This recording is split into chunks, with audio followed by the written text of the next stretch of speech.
Bonjour, j'ai lu José Saramago. Alors, l'Évangile selon Jésus-Christ d'abord, dont je voudrais vous parler, et ensuite j'aimerais vous parler également du Dieu manchot.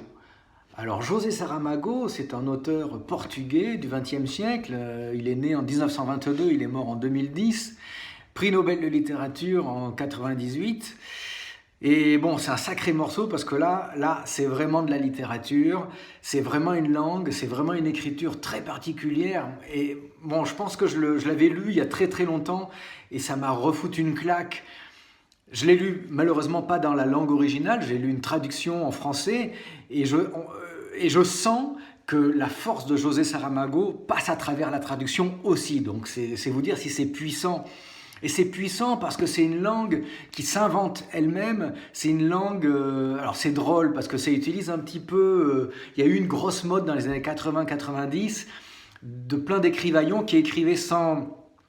en roman ou en théâtre d'ailleurs, qui écrivaient sans ponctuation, voilà, il fallait pas mettre de points, pas mettre de virgule, et puis comme ça c'était génial. Alors Saramago, il se trouve qu'il utilise très très peu de ponctuation, il enchaîne toutes les phrases, même les dialogues, il dit pas qui est en train de parler, c'est à vous de le deviner avec le contexte, avec comment ça se passe, Parfois, on ne sait pas très bien qui parle, est-ce que c'est A, est-ce que c'est B, est-ce que c'est C, mais à ce moment-là, ça n'a pas énormément d'importance. Et ça donne comme ça une parole qui avance, qui court, qui coule. Ça donne un plaisir de lecture aussi qui est super. Il n'y a pas toutes les... Il n'y a pas toutes les trucs un petit peu laborieux où oui, c'est dit-il, dit-elle. Alors d'autres s'en sont amusés de ça, mais ça, il n'y a pas du tout chez Saramago, quoi. Il s'encombre pas du tout des conventions. Et on comprend très bien comment c'est écrit, et en plus c'est très fluide, c'est très agréable, parce que ça coule, comme ça on se laisse aller à l'écriture, et on est obligé d'accepter que certaines choses on ne les comprend pas, et du coup finalement c'est moins prise de tête, curieusement. Car au final, on comprend tout ce qu'il y a à comprendre, quoi, sans trop se poser de questions. On n'est pas du tout chez Dostoïevski où faut avoir, que j'adore par ailleurs, mais où il faut avoir une fiche à côté pour noter le nom des personnages pour réussir à recadrer qui est qui, qu'est-ce qui se passe entre qui et qui, etc. Là, c'est vraiment le contraire. C'est vraiment une écriture qui coule de source, qui est vraiment torrentielle et qui est dans le plaisir d'écrire et de lire du coup, et, euh, et qui du coup est dans un style très très particulier et très enthousiasmant, quoi. Alors, et en plus il y a l'histoire. Alors moi j'ai beaucoup aimé particulièrement l'Évangile selon Jésus-Christ. Alors l'Évangile selon Jésus-Christ, bah oui, c'est réinventer l'histoire de Jésus, mais sous un angle réaliste, très réaliste, comme si c'était vraiment vous ou moi, Jésus, quoi. Et alors ça rappelle un petit peu le film de Martin Scorsese, le film de Martin Scorsese, La dernière tentation du Christ. Sauf que là, on s'intéresse beaucoup plus à la vie elle-même de Jésus-Christ, beaucoup plus à sa vie qu'à sa crucifixion, ou même on ne s'intéresse pas du tout aux apôtres. Ils y apparaissent très très peu dans le livre de José Saramago. Ça n'a rien à voir avec le film de Scorsese.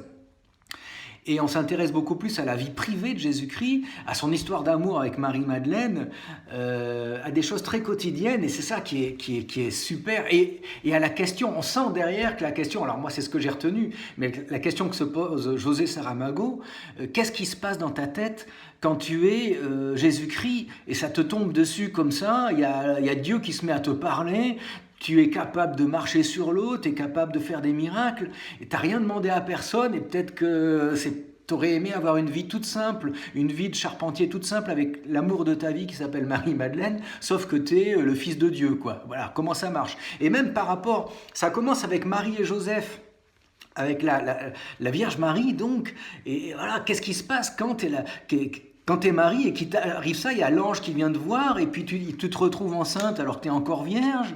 Il y a une plante qui se met à pousser à l'entrée de ta porte, là où l'ange a enterré quelque chose. Alors je sais plus si une pièce je sais plus les détails, mais moi ce qui m'a marqué et ce que je retiens, c'est qu'il y a il nous rend ces personnages très humains et c'est vraiment quel est l'impact sur le psychisme de ces humains, quel est l'impact de ces événements extraordinaires, incroyables, qui leur arrivent malgré eux, qui ne comprennent pas vraiment, et comment ils acceptent ça. C'est aussi un bouquin sur l'acceptation du monde, comment on accepte ce qui nous arrive, quoi, et comment, quelque part, alors c'est un terme qui a été super à la mode, que j'aime pas beaucoup, mais j'aurais aimé trouver autre chose, mais comment on lâche prise à un certain moment, comment on laisse la vie faire, et comment on accepte, quoi, voilà, comment on accepte ce qui se passe, quoi. Et ça rend un Jésus qui est très humain, très très humain. Alors ça rappelle aussi Humain trop humain de Friedrich Nietzsche, qui est derrière, quoi. José Saramago, c'est ça qui est génial aussi. C'est une écriture qui est très simple, mais derrière on sent qu'il y a des références très très très costauds, quoi, très très fortes.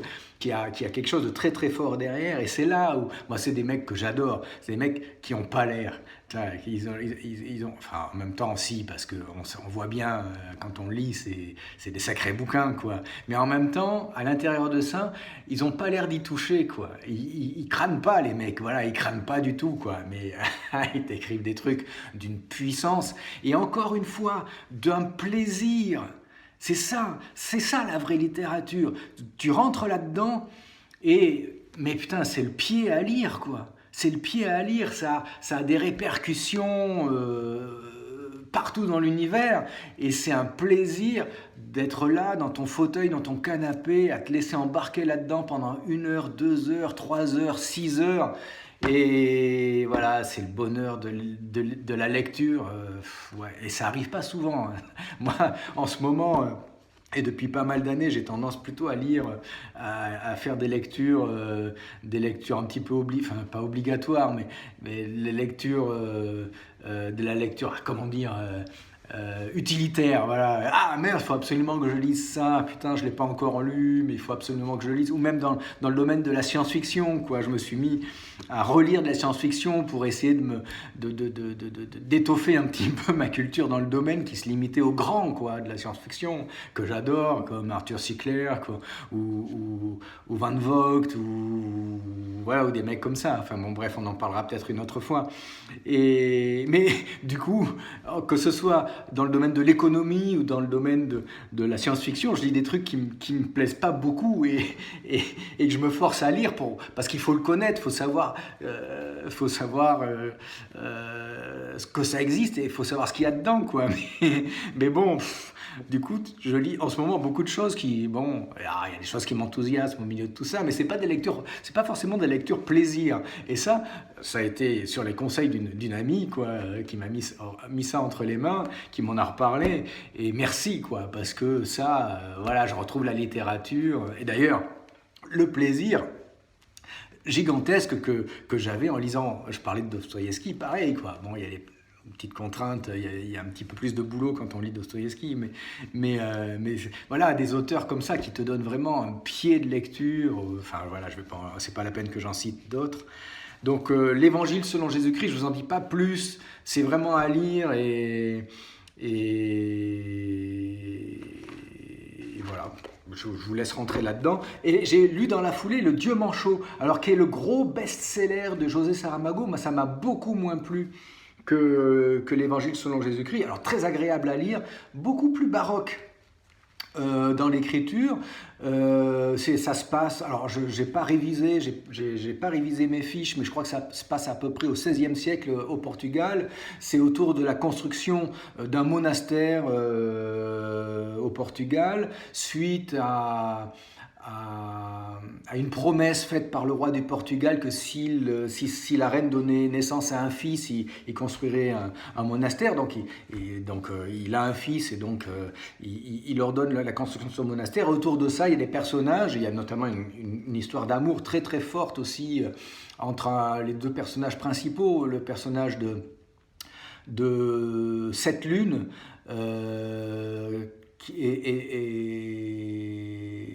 le personnage de Sept Soleils, pardon, ouais, lui on l'appelle Sept Soleils, et sa compagne on l'appelle Sept Lunes. Et on suit ce couple-là pendant tout le roman, et autour de ça, il y a toute l'histoire du Portugal qui se développe. Il y a une invention folle d'un père, le père San Bartolomeu, je crois, qui invente carrément une espèce de dirigeable, hein, au XVIe siècle. On est très très loin de l'invention du dirigeable, ce qui devait être au XVIIe ou même au XVIIIe siècle. Mais un dirigeable un petit peu foudingue, et puis on ne pense pas que cette chose-là pourrait voler, et puis finalement ça vole, quoi. Et donc il y a ça au milieu, puis il y a d'autres histoires, l'histoire de ce chantier également qui est beaucoup développée dans ce livre, cette histoire d'amour entre Sept Soleils et Sept Lunes. Voilà, c'est une histoire beaucoup plus baroque, quoi, finalement baroque, très plaisante à lire, très agréable à lire aussi. Moi, ça m'a moins enthousiasmé que l'Évangile selon Jésus-Christ. Je trouve ça moins puissant. C'est culotté de dire ça sur le Dieu manchot, parce que c'est je crois que c'est classé parmi les 20 meilleurs livres de littérature du XXe siècle par plein de collèges d'experts, même sans ironie, hein, par l'Académie Nobel notamment, enfin bon voilà. Et c'est un livre très très agréable à lire, mais j'ai été moins touché, voilà, on va dire ça, j'ai été moins touché par ce livre, même si j'étais très impressionné, et même si c'est un magnifique ouvrage, et qui se lit également avec beaucoup de plaisir, beaucoup de simplicité, ça coule tout seul. C'est très très agréable, et oui, la grande littérature est très agréable à lire. Allez-y, n'hésitez pas, lisez des grands auteurs comme José Saramago qui allie vraiment génie, simplicité et plaisir de lecture. À bientôt.